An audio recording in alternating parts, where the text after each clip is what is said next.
so we can get the This meeting is being recorded. Okay, I think we're recording. Your floor is yours. Great. My name is Audrey Steele. I just recently graduated high school a year early, but I've been with ASHA since I'm a freshman. So I'm here on behalf of ASHA to spread a message of hope and share my story. So I've never felt at home in my body, and I don't know if I ever will. I feel like it's holding me back, keeping me from doing what I want to do. And I grew to resent my parents because of that feeling. From a young age, I've been told that most of my value comes from my appearance.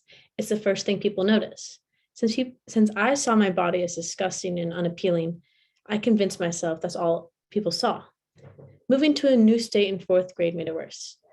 I wanted to make a good first impression and to make friends, but how could I do that if all people saw was an eyesore?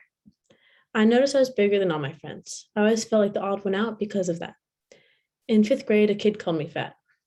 I made myself think that all my problems were because I wasn't skinny. And from that point on, my looks and my body were my biggest concern. I was frustrated and everything felt unfair. I was deemed worthless for some reason I didn't understand, and I thought all my problems would be fixed if I looked like the models or fit the beauty standard. Every piece snapped together in 7th grade health.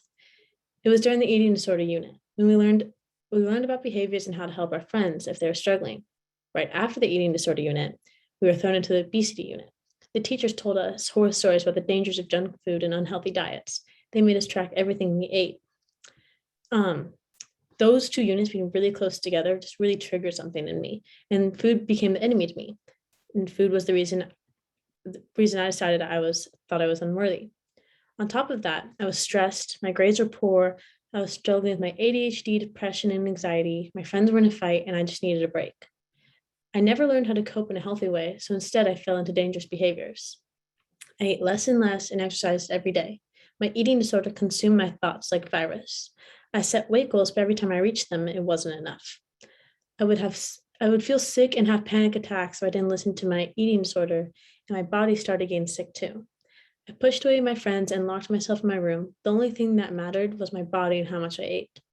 I felt empty and lonely, like nothing else mattered except my appearance. And it all happened so fast that I didn't even know what I was doing. I was scared of what might happen next and how much danger I was in.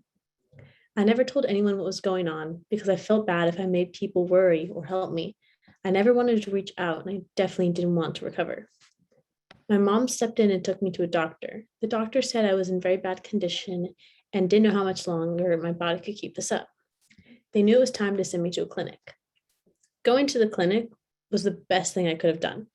I had multiple types of therapy, including group, but I realized I wasn't alone and what exactly was going on in my brain. Just like any sickness, recovery was long and exhausting, but I got the help I needed, and I'm able to keep myself healthy with support from therapists and friends.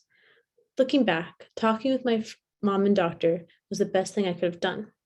People tell us that we should be ashamed of mental health, and that's something you keep to yourself. We treat it like it's taboo, and that shouldn't be talked about. That mental health conditions make you weak and less than. But that stigma keeps so many people who are struggling from getting the help that they need.